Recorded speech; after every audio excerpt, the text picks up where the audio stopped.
माझ्यावर स्वागत करतो।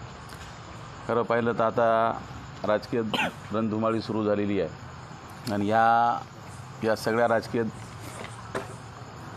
हालचालीमध्ये वाटचालीमध्ये मी एक भाग होतो आणि त्या भागातून मला माझा 4 तारखेला मनोजदादा जरांगे पाटील यांच्या आदेशानुसार मला फॉर्म विड्रॉल करावा लागला आणि त्या अनुषंगानं आज मला कुठला ना कुठला निर्णय हा कार्यकर्त्याच्या माध्यमातून घेणं गरजेचं होतं। याआधीसुद्धा सर्व कार्यकर्त्याची बैठक त्या ठिकाणी घेऊन त्यांच्याशी चर्चा करून सर्व तालुक्यातील माझे कार्यकर्ते असतील, माझे सहकारी असतील, सगळ्याशी चर्चा करून त्यांनी एकमताने सांगितलं की भाऊ तुम्ही जो निर्णय घेताल तो आमच्यासाठी प्रमाण राहील आणि त्या पद्धतीनं आम्ही सर्वजण पूर्ण ताकदीनं त्याच्यासोबत राहू। पण तुम्ही निर्णय घेतला पाहिजे, कारण आपले कार्यकर्ते हे टिकून राहिले पाहिजे, एकत्र राहिले पाहिजे, एक संघ राहिले पाहिजे।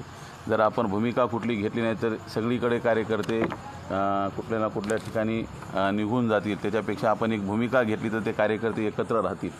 तर त्या अनुषंगानं ही पत्रकार परिषद या ठिकाणी आहे। त्यासाठीच आपल्या सगळ्यांना या ठिकाणी बोलवण्यात आलेलं आहे। कंटिन्यू करू। तर खऱ्या अर्थानं पाहिलं तर गेल्या 4-5 वर्षापासून या कंधार लोहा विधानसभा मतदारसंघामध्ये माझ्या वतीनं वेगवेगळे कामं करण्यात आले। कोरोनाच्या काळापासून असेल, भाऊचा डब्बा असतील, वेगवेगळे कामं असतील, त्याचबरोबर आदरणीय भाई केशवराज धोंडगे साहेब यांच्या पुण्यतिथीच्या निमित्तानं अंधमुक्तीचा कार्यक्रम घेतला आणि 6000 गोरगरीब लोकांचे मोफत डोळ्याचे ऑपरेशन आपल्या माध्यमातून गेल्या 2 वर्षामध्ये आपण त्या ठिकाणी केले। वेगवेगळे सामाजिक उपक्रम त्या ठिकाणी राबवण्याचा प्रयत्न माझ्या वतीनं केला आणि सर्व मायबाप जनताच्या आशीर्वादानं 2024ची निवडणूक ही लढवावी, ही पूर्ण ताकदीने लढवावी या निमित्तानं माझे प्रयत्न त्या ठिकाणी चालू होते आणि त्या पद्धतीने माझी वाटचालही झाली। मनोजदादाच्या जरांगे पाटील यांच्या आंदोलनामध्ये मी सक्रिय सहभागी होतो, त्यांच्यासोबत जुळत गेलो आणि त्यांनी राजकीय भूमिका समोर ठेवली आणि त्यामुळे त्यांना सोडून मला बाजूला जाणं योग्य नव्हतं, म्हणून मी त्यांच्यासोबतच त्या ठिकाणी राहिलो आणि त्यांनी त्यांच्या आदेशाप्रमाणेच त्या ठिकाणी माझा उमेदवारीचा अर्ज कुठलाही गाजावाजा न करता त्या ठिकाणी मी दाखल केला। तदनंतर त्यांच्याच आदेशाप्रमाणे 4 तारखेला उमेदवारी अर्ज मागे घेतला, कारण एवढी तयारी असतानासुद्धा खूप जणांनी सांगितलं की भाऊ तुम्ही उमेदवारी राहू द्या, आपली खूप ताकद आहे, आपलं खूप काम आहे, आपण लढलं पाहिजे, ही भूमिका होती। पण शेवटी समाजाच्या विरोधात जाऊन मला काही साध्य करायचं नव्हतं, कारण शेवटी आदेश हा मनोजदादा जरांगे पाटलांचा आहे। त्या एक शेतकऱ्याच्या लेकरांनी पूर्ण आंदोलन हे उभं केले आणि त्यांचा शब्द पाळणं हे माझं एक मराठा सेवक म्हणून माझं कर्तव्य होतं आणि ते कर्तव्य मी प्रामाणिकपणानं त्या ठिकाणी पार पाडलं। तदनंतर परिस्थिती खूप माझ्यासाठी तर खूप बिकट होती, कारण खूप वर्ष काम केलं होतं, खूप जेवढं काही मला करता येईल त्या पद्धतीनं माझं योगदान देण्याचा प्रयत्न केला होता, पण ती संधी हातून निघून गेली। मग वेगवेगळे मतप्रवाह त्या ठिकाणी आली व करायचं काय नेमकं, म्हणजे अलिप्त राहायचं का कोणाला पाठिंबा द्यायचा किंवा काय करायचं। आपण जर बाजूला सरकलो शांत बसलो तर मग कार्यकर्ते राहणार नाहीत। मग त्यासाठी आपल्या कार्यकर्त्याची एवढी मोठी फळी आहे, सगळी टीम आहे जी आपल्यावर जीव लावते आणि त्या कार्यकर्त्यासाठी आपल्याला कुठला ना कुठला निर्णय, कुठला म्हणण्यापेक्षा समाजहिताचा निर्णय घेणं गरजेचं होतं। जे जरांगे पाटलांची जी भूमिका आहे त्या भूमिकेची सरस राहणं हे सगळ्यात महत्त्वाची भूमिका त्या ठिकाणी होती। जे मराठा आरक्षणाच्या संदर्भामध्ये आपली भूमिका सभागृहामध्ये स्पष्टपणे मांडतील, त्या भूमिकेशी एकरूप राहतील, अशा ठिकाणी आपल्याला पाठिंबा देणं गरजेचं होतं। आणि त्या अनुषंगानं खरं बघितलं तर आदरणीय भाई केशवरावजी धोंडगे साहेबांनी याच मण्यार खोऱ्यावर 35 वर्ष शेतकरी कामगार पक्षाच्या माध्यमातून आपला झेंडा पूर्ण महाराष्ट्रावर त्यांनी उभारला होता। आजही आमच्या कालही आणि आजही गुणात काय करू, बाबा तर नाही तर तुम्हीच बाबासारखे आहात माझ्यात, मला मार्गदर्शन करा।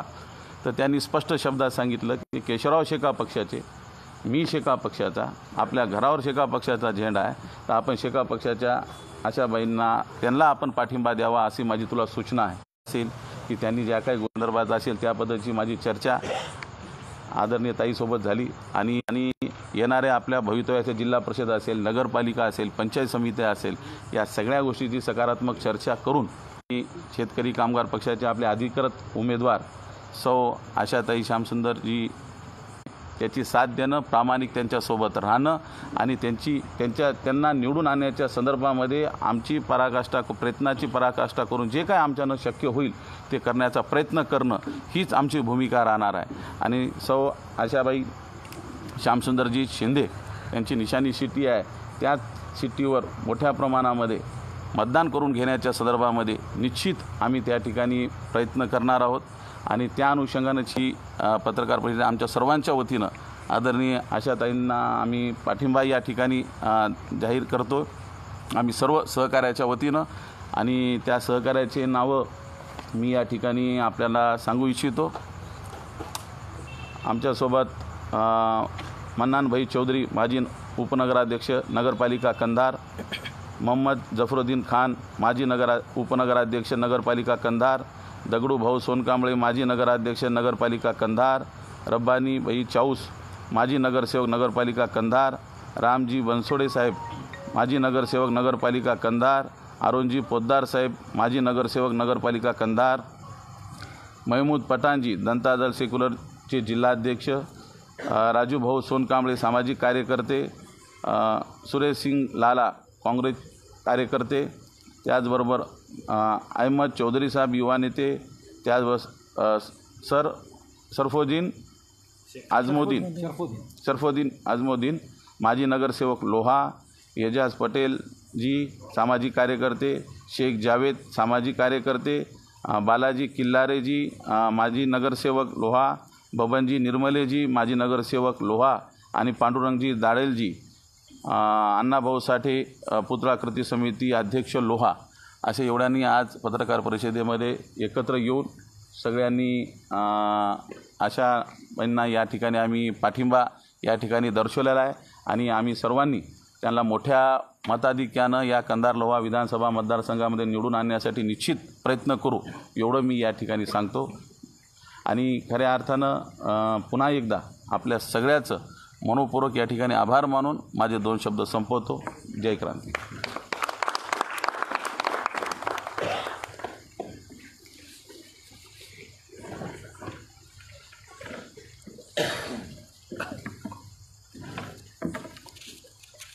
बोला, सगळ्या मार्फतच बोलतो, नंतर विचारा की तुम्ही काहीचं होऊ द्या। मी 1 मिनिट बोलू का? एक राहिलं तर बोलू का नको? बोला। हा निर्णय घेत असताना खूप काही गोष्टीचा विचार करणं गरजेचं होतं, कारण मी गेल्या 14 महिन्यापासून संघर्ष होते मनोजदादा जरांगे पाटलांसाठी खंबीरपणे उभा टाकून त्या ठिकाणी काम करत होतो। आणि समाजाची खूप मोठी भावना होती की बुवा भाऊंना सगळ्या गोष्टी योगायोगानं ते घडू शकलं नाही, पण खूप मोठी जबाबदारी माझ्या खांद्यावर होती। प्रत्येकजण ज्यावेळेस कार्यकर्त्याची बैठक घेतली, आपण सगळ्यांनी बघितली असेल, खूप मोठ्या प्रमाणामध्ये सर्व कार्यकर्ते उत्साहित आणि आपण सगळ्यांनी ते जवळून बघितलं।